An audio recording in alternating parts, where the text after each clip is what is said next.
alors actualité bokk na li ko dominé bu baax a baax Alioune Tine muy Covid 19 bi di mbas mi bëggoon xam sa gis-gis ak li ci Sénégal di dundee bu ñu waxee ne kaay saa yu ñu xëy mi gën di yokk deuxième vague bi tàbbi nañu ci am na beneen variant bu yees bu fi dugg sénégalais entre autres ñu ci bëri wax nañu ne mënutuñu respecter mesures barrières yi loolu lépp boo koy gis ban jàngat nga ci mën a am. waaw jërëjëf li am belleer mooy am na li am belleer mooy tamit day rey. da lay rey da lay nasaxal sa koom-koom waaw boo deful attention sax mu nasaxal askan bi te dañu nekk ci situation boo xam ne bii dëgg-dëgg li xew daaw ak li ñëw ren booy xool kattan bi nga xam ne moom la réew mi amoon amatu ko te Covid bi nag comme amaguñu garab boo xam ne bii moo koy faj te it jotaguñu ay vaccin parce que nee nañu fii ak le mois de mars COVAX lañ doon wax COVAX na saxaay na kooku ñëpp reconnaître nañ ko kon nag ñun rek ñoo mën a aar suñu bopp waaw te it état bi jàpp ci teg ci loxoom ça veut dire nga sol sa masque respecter li nga xam ne mooy mesure barrières yi c'est très important te it def communication ak sensibilisation boo xam ne moo ci war ci fépp foo xam ne rek nit ñi dañ fay daje muy marché yi muy transport en commun muy feneen mu am ay mécanismes yoo xam ne dañ koy teg nga xam ne tamit état bi li nga xam ne moom la mën a dimbalee masque yu doy yomb s'il le faut ñu koy distribuer waaw ba pare nag tamit il faut ñu xam ne pour le moment loolu la ñuy am pour freiner propagation bi donc mën nañu jël ay amendement moom laa wax pour ñoo xam ne duñu takk masque yi am na ñoo xam ne moom lañ jël mais yaakaar naa bu fekkee ne am nañu dëggu ci li ñuy def respecté kii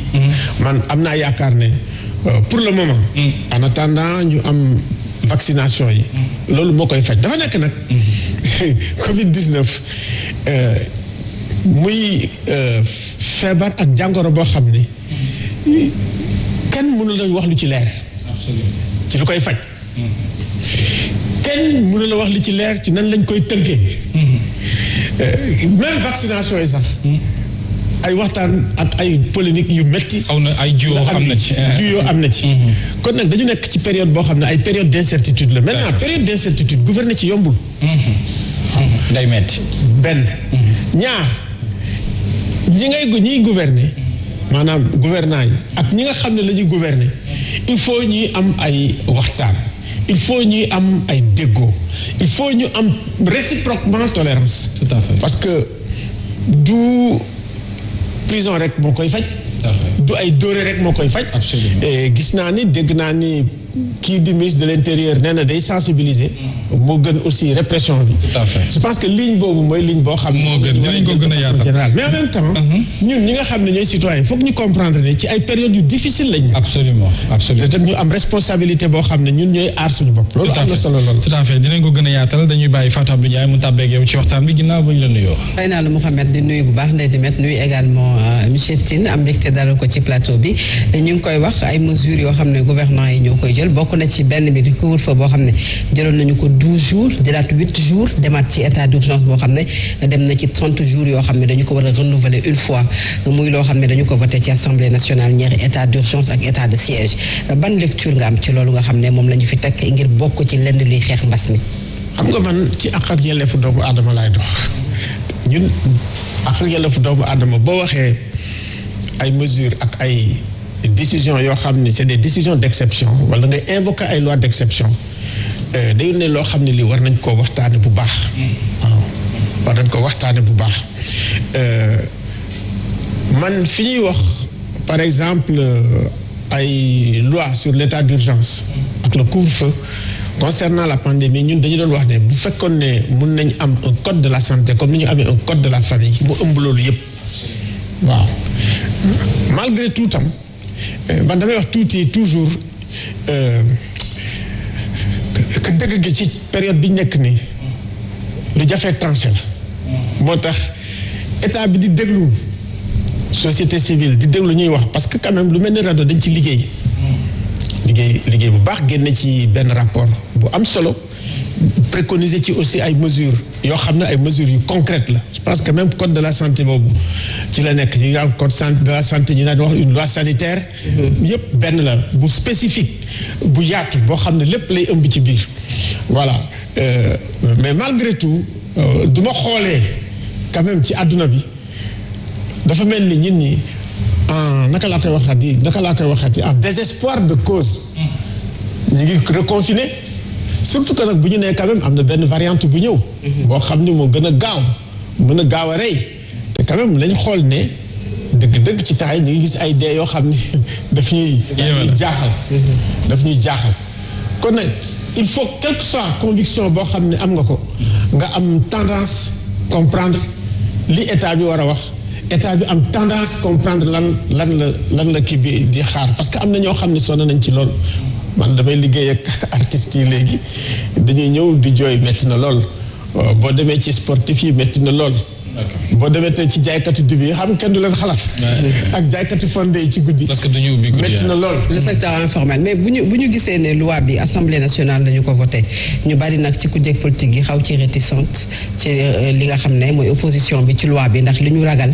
ñenn ñi jàpp ne sax nag mën na ko utiliser à sa guise ndax nag fi mu toll nii le président de la République a toutes les prérogatives yow ndax noonu nga ko gisee xam nga man dama weesu foofu sax maanaam suñu constitution yi ak prérogative yi nga xam ne moom la ñuy jox président yi tey boo jëlee par exemple li ñu wax xam nga leadership ak aussi bu fekkee ne am nga ay pouvoir yoo xam ne ay pouvoir yu mag la question de redevabilité day am mais boo jëlee suñu président yi kan moo ci redevable ak nan la ñuy régler la question de la redevabilité du président de la République donc ay xalaati comment dirais-je ni ñu koy waxee xalaat yu demee noonu ñu ngi ci liggéey ñun Afrikajom Center xam nga am na démocratie boo xam ni mooy démocratie électorale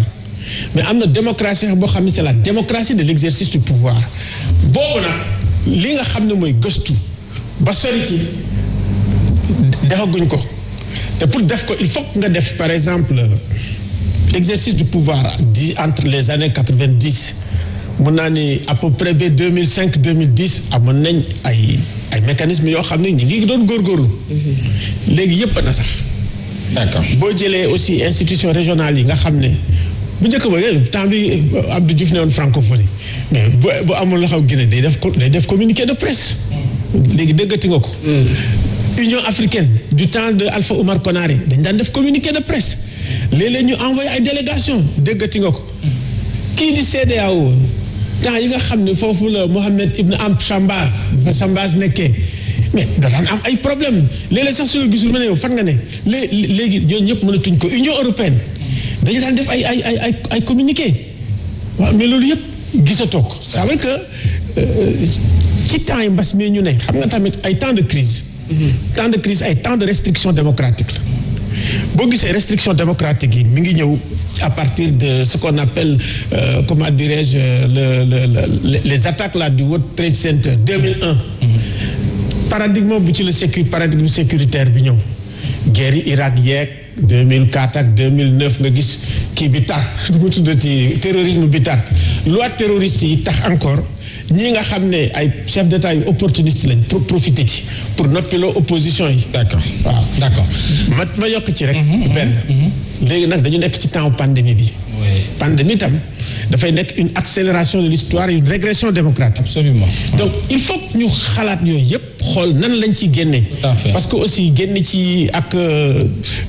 li may gis nii. vraiment lu ne nii nga jàpp tëj. nii nga jàpp tëj. rek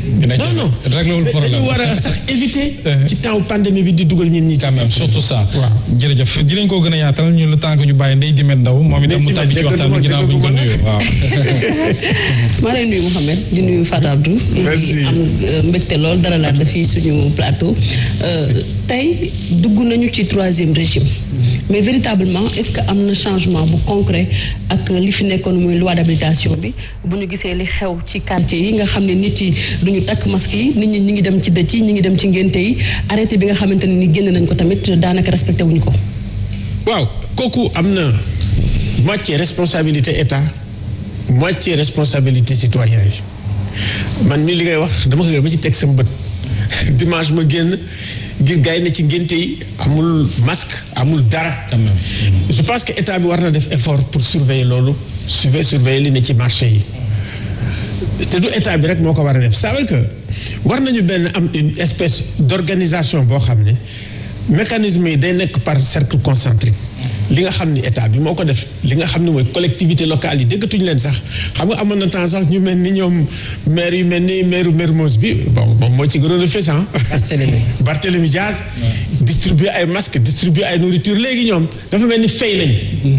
état bi mënul lépp ñooñu il faut ñu duggaat ci. tout à fait. quartier yi il faut ñu duggaat. muy approche communautaire boobu. approche communautaire bi. c'est la chose la plus importante. biir université yi ñu xool. te man de mon point de vue je pense que état bi ci li mu war a def mooy commander ay masques yu bari.